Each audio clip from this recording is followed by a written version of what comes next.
I'm Ian Goodrum, an editor at China Daily, and I've been here about 3 years.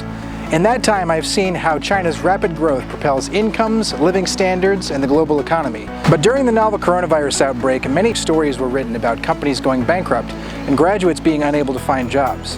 How are these problems being solved, and are things getting back to normal? The traffic certainly is, but let's find out. In the first quarter, the country's GDP shrunk 6.8%. That means China's economy contracted for the first time since it started releasing quarterly GDP data in 1992.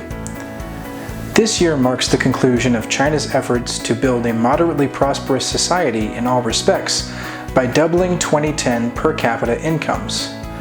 How to achieve that goal while containing the outbreak is of great concern to many.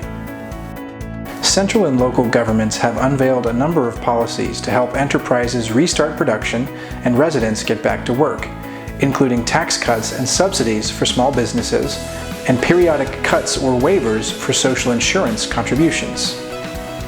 3.54 million new urban jobs were created in the first 4 months of the year, and a total of 9 million jobs are projected to be added in 2020. To help solve issues of employment, the Ministry of Human Resources and Social Security launched a special online hiring project in March, intended to provide over 10 million positions for job seekers.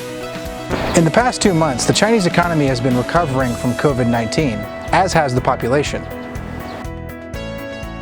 In April, industrial output expanded by 3.9% year-on-year, versus a 1.1% contraction in March.